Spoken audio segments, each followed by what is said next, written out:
Hello there friends and welcome. For today's Pathfinder Enhanced Guide we have my very first full spear and lance focused build. The main reason is spear weapons actually got a very nice buff in one of the latest patches. Now they'll deal double damage whenever you charge at the enemy. It doesn't matter what other properties your spear has, this is now innate for any spear weapon, even unenchanted ones. And we'll of course be stacking loads and loads of extra damage multipliers to our spear hits, to the point where even as early as level 1 you'll already have ×3 damage. And trust me, one charge is all it will take to one-shot enemies once again, even very early game. To the point where I dare say this is the build that can achieve the highest physical damage early, without having to rely on buffs and so on. We'll of course be going first with the Trickster Mythic path to overcome the main weakness of spear weapons, their low critical range, and later branch into Legend for the ultimate damage boosts possible. As a matter of fact, on a charged critical hit your character can deal more than 5,000 damage, while on normal critical hits without charging around 1,000. Your armor class won't be high, but it doesn't matter, because you'll be fully protected by your trusty horse pet that you can ride as early as level 1. Trust me, this build can easily explode enemies all around you, especially when you ambush them by charging first out of combat. So without further ado, let us get into our mounted Spear Knight build. When it comes to class, we are 100% going with Cavalier because it is the class that gets the highest charge bonuses. And spears are all about charging now. For the archetype, Gendarme is still by far the best. I know you have an archetype actually called Disciple of the Pike, but it's a trap compared to Gendarme. It does not get a pet, which cripples your build, because the extra charge bonus with spears will only happen so long as you are mounted. Gendarme as always provides you with loads of bonus feats, which can help any melee character, together with an even stronger capstone ability, Transfixing Charge, which means that whenever you get a critical hit, your charge damage will become even stronger. Having a pet to ride will provide us with access to the very important mounted combat feats, one of which can make your charges even more overwhelming. So Gendarme is the way to go. For race, I'll be picking human just because it's the one I like the best. But honestly, you have loads of bonus feats as Gendarme, together with even more as a legend later on, so feel free to go with any race you want, although I would still prefer races that have bonuses to strength.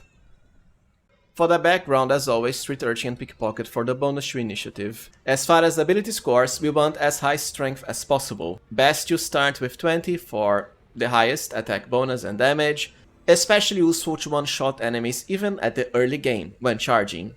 Then 14 Constitution, you don't need a lot because you'll be riding your pet for defenses even at level 1. I would then dump Intelligence to 7. 2 skill points are more than enough, assuming you didn't go with a human, so it's fine to go with 7 even then. Then get 14 Dexterity, and the 2 leftover points I would just spend into Charisma, because later at mid-game, Cavaliers do have an ability that grants you more damage and attack rolls based on your Charisma, but we don't really need it to be very high. For skill points, Athletics is a must-have because of our high strength, and also Mobility because of direct synergy with the mounted combat feats.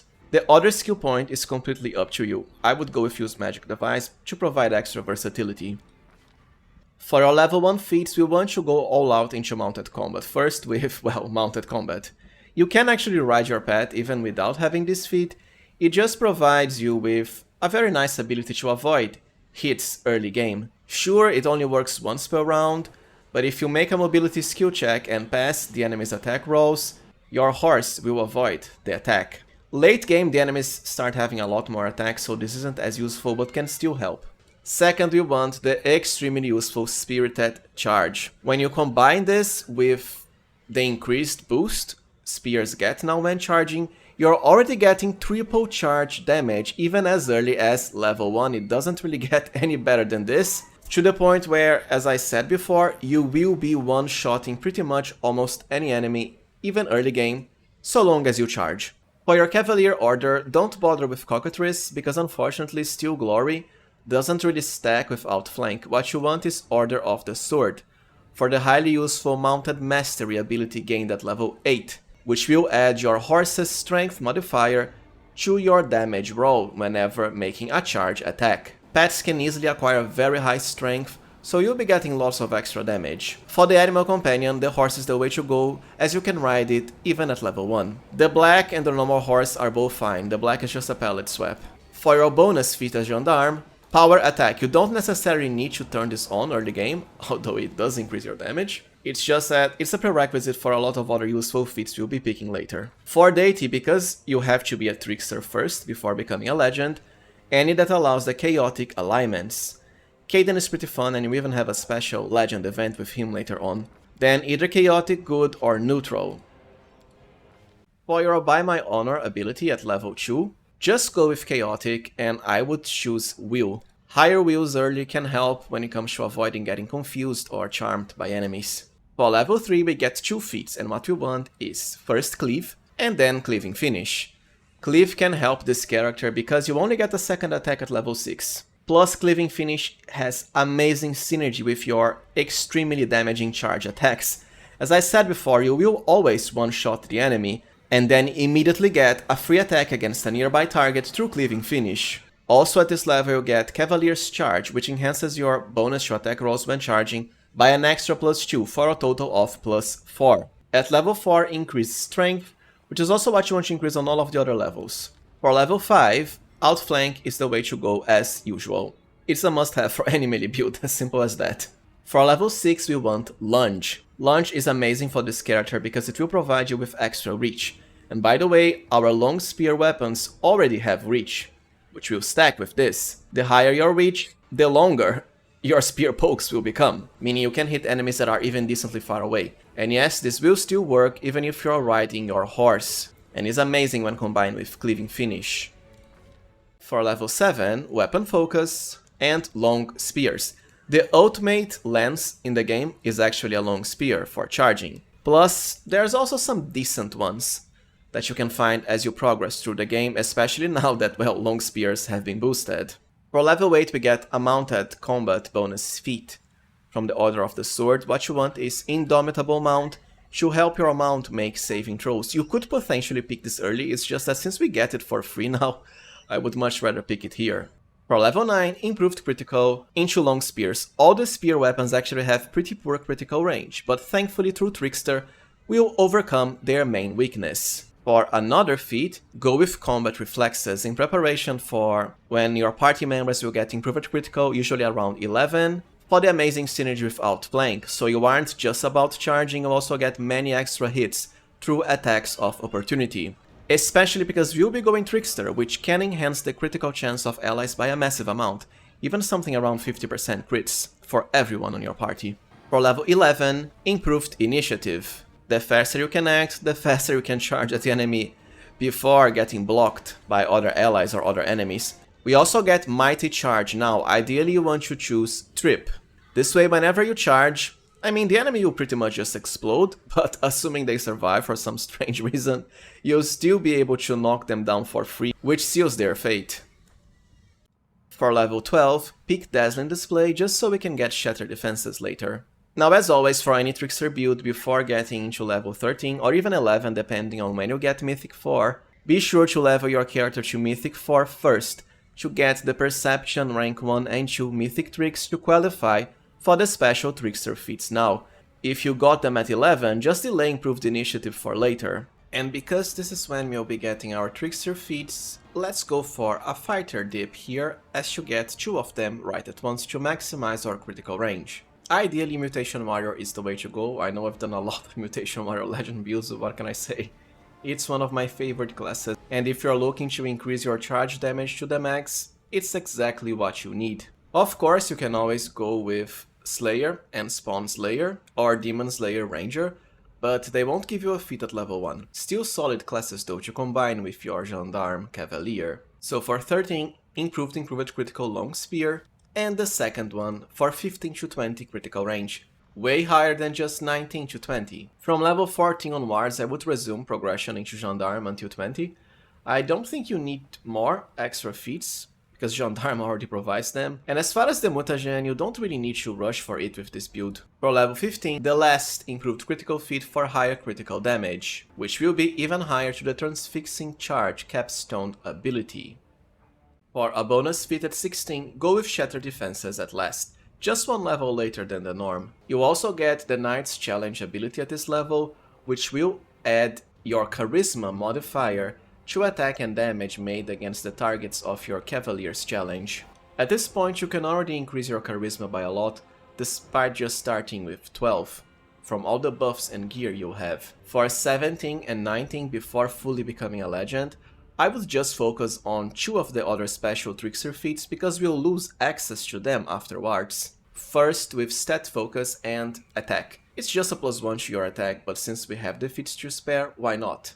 Then for 19, the second Stat Focus, this time to increase your damage. And for a bonus feat, Blind Fight. At around level 19, when you fully become a legend, you'll get something like 50 entire levels added all at once to your character. So you'll complete Gendarme Progression together with more than half Mutation Warrior 2. Once you reach 20 ranks and choose Magic Device, I wouldn't bother increasing it anymore, because the leftover points can easily be acquired through gear and buffs. You can even leave it at 15 instead.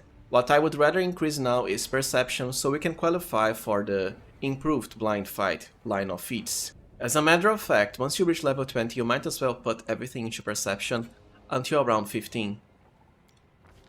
For level 21, well, you might as well get Great Cleave, and then improved Cleaving Finish, which is even better for legends with our numerous attacks per round. After you max Gendarme out, go all out into Mutation Warrior, Demon Slayer Ranger, or Slayer, whatever you picked before. For level 22, we kinda already have the best feats as far as the melee ones, and we'll soon be getting into the fighter specific ones.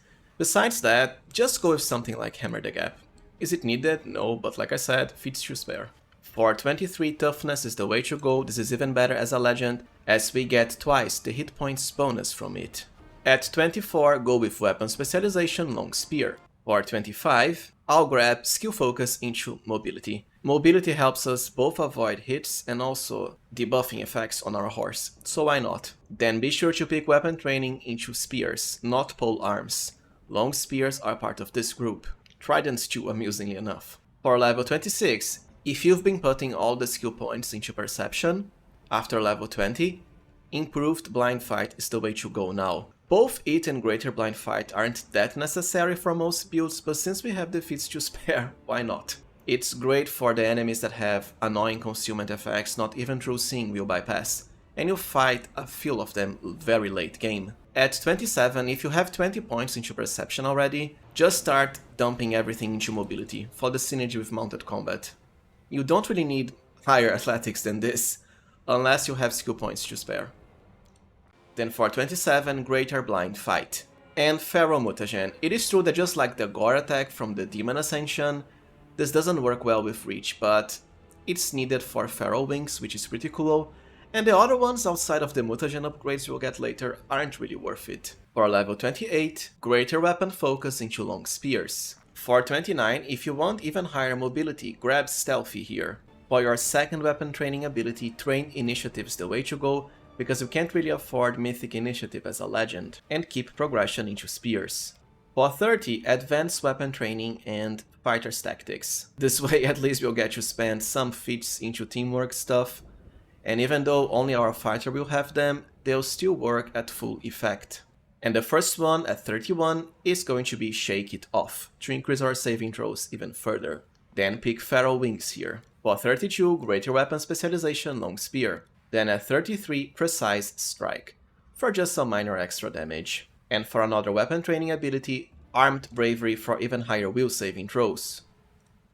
For 34, I'll do something I don't usually pick, Critical Focus, so we can get some of the special critical feats, not the trickster ones. The main reason I don't usually bother is because look, if you're scoring a critical hit, especially with this character, the enemy is most likely dead anyways, so there isn't a point in debuffing them through these effects. I'm just picking them here because we really have the feats to spare. There's pretty much nothing else we could get outside of stuff like save increasing boosts from generic feats. We can't pick them as combat feats. Speaking about save boosts, at 35 you can pick something like Iron Will, but since we can select the critical ones, start with Timing Critical. This one is great because there's no save. If you get a critical hit, the enemy will become fatigued, which reduces their physical scores and limits their attacks. Later we'll upgrade this to Exhausting Critical for Exhausted, which is even stronger than Fatigue. And at last, we can pick the Mutagen upgrades, with Greater Mutagen first.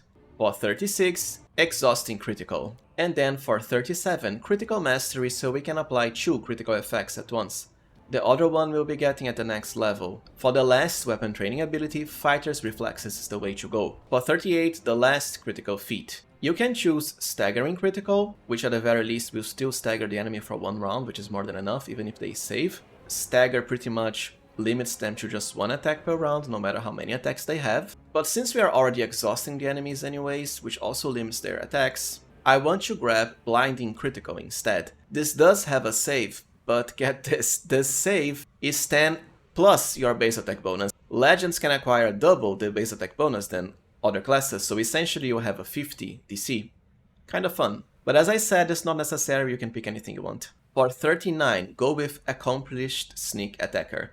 By this point, your character will already have 1 dice of sneak attack from a book you can find inside the Ineluctable Prison area during Chapter 5. It's the reason I delayed this for now, but essentially you can do that quest anytime during Chapter 5. So if you do it earlier, just grab this earlier too. And at last, the Grand Mutagen. Ideally you want to focus on Strength and Constitution. At level 40 you can actually finish with 40 in both Athletics and Mobility. And of course, for our capstone weapon mastery, into Long Spears, for even higher critical damage, to make up for the fact we can't get Mythic Critical. For your last feat, you can really pick anything you want. I'll just grab Dodge here. Alright, now let us talk Mythic Progression for our Trickster Legend Mounted Knight build. For the first Ascension, don't bother with Close to the Abyss, because our weapon has Reach, so it won't really work together with this Gore attack. You have 2 choices. Close to the Heavens is the most useful one, assuming you're planning on playing this character from the beginning to the end game. The extra healing can help a lot until you become a legend. After you become a legend though, it's somewhat unnecessary. If you would rather have something that will remain useful even as a legend, go with Bit of Fun for the bonus to skill checks. For Mythic level 1, you actually have a lot of choices for this build. As a legend, you can only pick 2. So 1 mythic ability here and then a mythic feat at level 2. While progressing as a trickster, however, for most of the game, you'll get from mythic 1 to around mythic 8. But you only get to keep the first 2 as a legend. Mythic Charge will provide an extra 2d6 damage to us. Mythical Beast will empower your pet, but just by a little.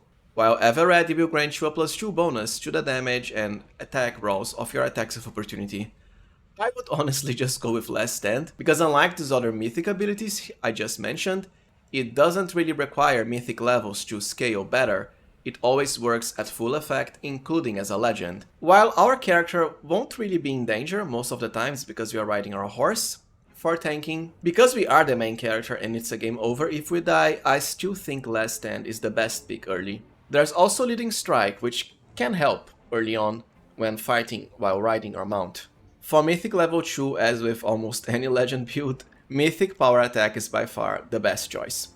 We'll get 40 base attack bonus with this build, double than that of any other Mythic path, for even higher damage too, added to all of our attacks. If you were still progressing your character as a Trickster, for Mythic 3 go with Ever Ready as usual, then Mythic 4, Mythic Critical, Mythic 5 plus is up to you, including either Mythic Charge or Mythical Beast, or both of them even.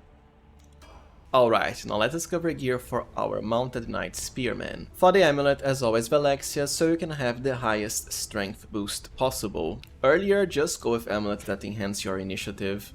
You don't really need armor class. For armor, well, you don't need armor too, because you are just riding your horse as early as level 1, so just focus on the ones with the best passives. Although as a gendarme you can equip full plates even at level 1.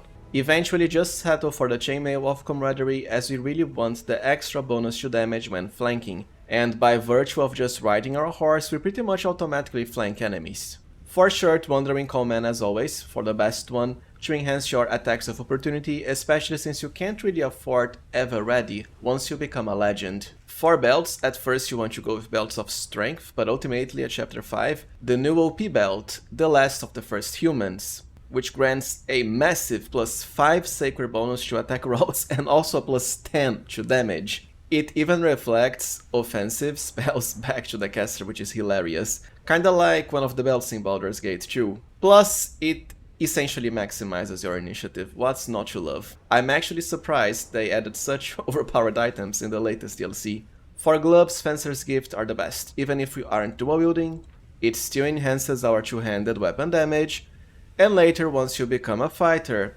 you'll get even higher bonuses from weapon training.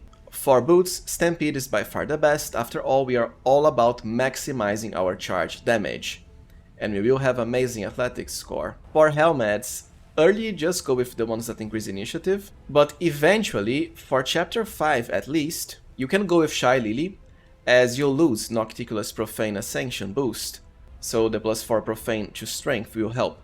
On the other hand, once you start chapter 6 and enter the last dungeon of the game, you can accept Nocticulus Profane Gift again. After that, just go for Bitter End for even higher bonuses to attack rolls. For goggles, just Piercing Gaze here. For cloaks, just Resistance with the highest modifier. Both the Trickster and the Legend Cloak are kinda subpar.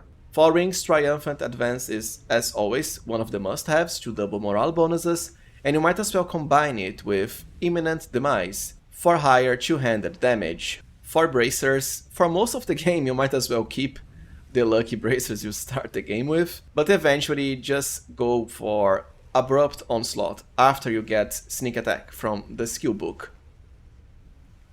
Alright, now let us cover weapons and Quickslots. For weapons, the best spear is the Fabled Hero's Lance. It's fun to actually be able to use this weapon for once. It is oversized, which means it already deals higher base damage, at the cost of -2 to your attack rolls, which doesn't really matter. Legends can achieve enormous AB even when unbuffed. Amusingly enough has Dragonbane, which is kinda useless for where we don't fight many dragons. But anyways, its most unique property is the fact it will enhance your charge attacks by an additional 8d6 piercing damage. For the early game, however, as early as chapter 1 you can already find decent long spears. First, you can of course go with Finian, or buy the Devastating Blow from Above long spear from Joran Vane, the dwarf at the forge, next to the tavern during chapter 1. This spear will do an additional 1d4 points of piercing damage when mounted, always for us. As for chapter 2, you can also buy Racking Point from Wilsir Garms. It's a radiant long spear, which means an additional 1d6 points of damage against pretty much any enemy in the game. It has another property on critical hits, but it's not that good in comparison. Now, as far as Quickslots, Lucky Dice for minor bonuses, Jarsigax for extra elemental damage.